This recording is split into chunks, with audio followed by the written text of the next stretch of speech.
sedang kalian alami. Ya, Ibu percaya kamu sudah merupakan bagian dari ekonomi digital itu sendiri walaupun belum terlalu aktif. Kamu udah pernah belanja di Shopee? Nah. Sering kirim barang di Shopee? Sering. Selain Shopee, apa lagi yang pernah kamu pakai? Tokopedia. Kamu pernah naik Gojek? Ya. Pernah pesan makanan di GoFood? Ya. Nah, bagi yang sudah pernah, pasti sudah bisa membayangkan prosedur kamu memesan makanan di GoFood maupun mau pesan Gojek dan Gokar. Ya, caranya gimana? Siapa yang bisa menceritakan? Siapa yang pernah pesan makanan di GoFood tadi? Atau di pesan Gokar, Gojek? Yang pernah? Siapa? Belum ada yang pernah? Kalimatnya gimana? Kepada slide berikutnya, ini unicorn yang sudah menjadi raksasa di beberapa tempat ini. Kalau Cina itu punya 119 perusahaan unicorn.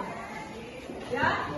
Nah, kalau di sini ada 242 perusahaan unicorn.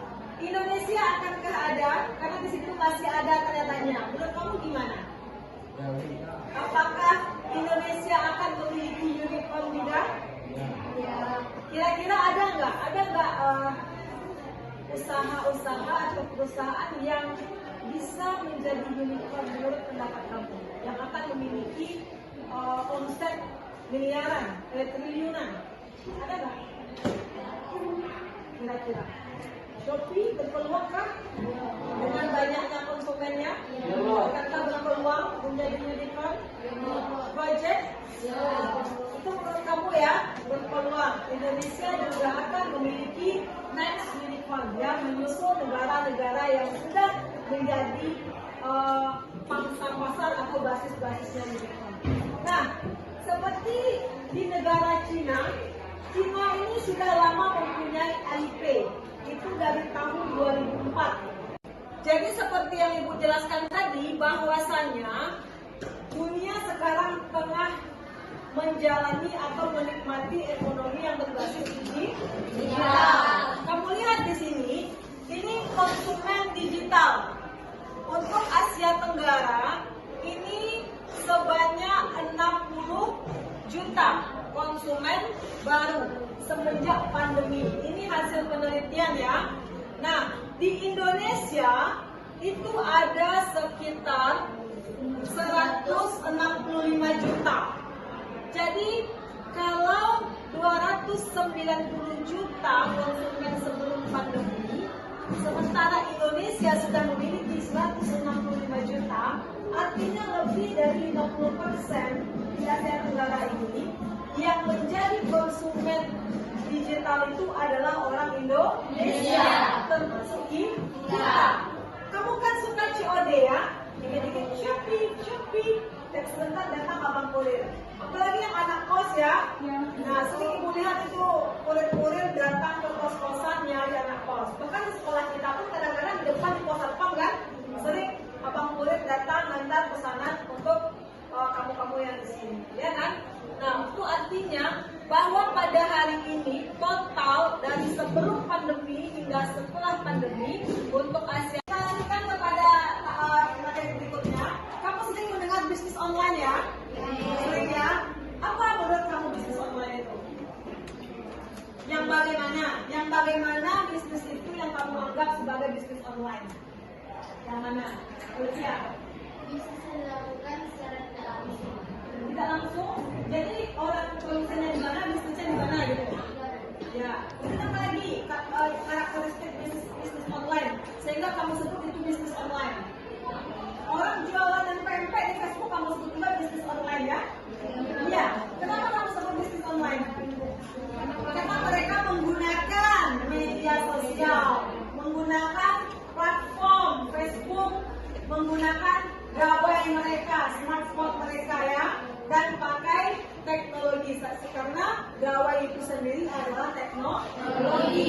Nah, itu bisnis online menurut pemahaman kamu.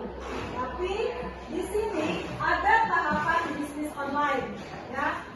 Untuk tahapan pertama ini sebenarnya dalam ekonomi digital, bisnis online itu adalah tahapan yang paling pertama, ya. Bisnis online itu bisa mungkin menggunakan Facebook yang aku bilang tadi ya, orang jualan Facebook, menggunakan Instagram dan aplikasi-aplikasi yang ada. Kita lanjutkan kepada perubahan lapangan kerja. Kamu lihat nggak, sekarang sudah banyak lapangan kerja baru ya. Bahkan anak-anak kalau ditanya, bukan hanya anak-anak, kamu sendiri mungkin ada yang bercita-cita jadi selebgram di sini. Iya kan ya? Ada yang bercita-cita jadi tiktokers, youtubers. Nah, dulu kamu kebayang nggak kalau kurir itu akan sebanyak hari ini? Enggak ya? Saya waktu kecil cukup menikmati Mr. Postman itu dulu nganter surat. Jadi kalau Mr. Postman itu datang, wah happy banget untuk desa. Seperti datang kabar yang baik, datang apa, pokoknya ada informasi yang baik lah. Kalau nggak surat, ya wesel, kalau nggak paket ya. Tapi hari ini kita sampai puas pun melihat kurir ya. Tiap sebentar lalu lalang di depan kita. Mau kurir yang baju oranye, mau kurir yang baju biru, baju merah ya, yang baju dongker pun ada ya. Nah, lengkap. Nah, dulu pekerjaan itu hanya dilakukan oleh satu unit usaha atau satu perusahaan ya yang Mr. Postman itu. Nah, itu artinya ada pekerjaan-pekerjaan yang bertambah. Di sini juga kamu lihat depan, itu ada perubahan lapangan kerja. Ada yang berkurang atau diminishing. Nah, itu sebagian pekerjaan yang terstandar prosedural. Untuk berikutnya, ini sudah ada pergeseran paradigma bisnis. Ya. Materi berikutnya adalah tentang pergeseran paradigma bisnis. Di situ tertulis B to C to D. Apa itu? B to C adalah business to consumer, sedangkan C to D adalah consumer to business. Artinya apa? Apa artinya? Konsumen yang ya, artinya business to consumer artinya dulu bisnis itu yang menentukan sikap konsumen, ya. Jadi kalau dulu orang jual makanan, punya toko, punya tempat, jadi konsumen yang harus datang ke toko itu untuk membeli. Ya, ini ada istilah kalau ada rezeki, kalaupun di dalam gang itu bisa aja orang datang membeli gitu ya, karena mereka butuh. Tapi hari ini itu sudah bergeser. Konsumen itu bisnis. Sekarang yang menentukan bisnis itu adalah konsumen. Contohnya, orang-orang zaman sekarang itu adalah orang-orang yang mobile, ya. Artinya sekarang silakan kamu berdiskusi untuk mendiskusikan tentang kira-kira usaha apa yang menjanjikan di masa depan untuk menjadi penguasa di ekonomi digital Indonesia ke depannya. Silakan kamu diskusi dengan teman-teman kamu ya. Kita kasih waktu 15 menit, nanti ibu tanya kembali. Oke? Siap ya? Sekarang kita bisa mendapat untuk kelompok. Silakan, siapa yang mau duluan? Olivia? Ya, silakan Olivia. Menurut saya, pada zaman sekarang yang lebih menguntungkan itu adalah dengan menggunakan Instagram, contohnya YouTuber dan lain-lain. Karena pada zaman sekarang teknologi sangat diperlukan, baik yang muda maupun yang tua. Karena sekarang orang yang memiliki teknologi, yang aktif dalam teknologi akan lebih dikenal banyak masyarakat. Jadi yang berprofesi sebagai YouTuber, saya kira bisa akan berpeluang di masa depan. Ya, Bu. Oke. Silakan kelompok berikutnya.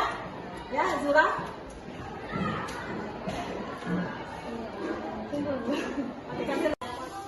Menurut saya pada zaman sekarang peluang yang mendapatkan contohnya sebagai profesi menjadi kurir karena profesi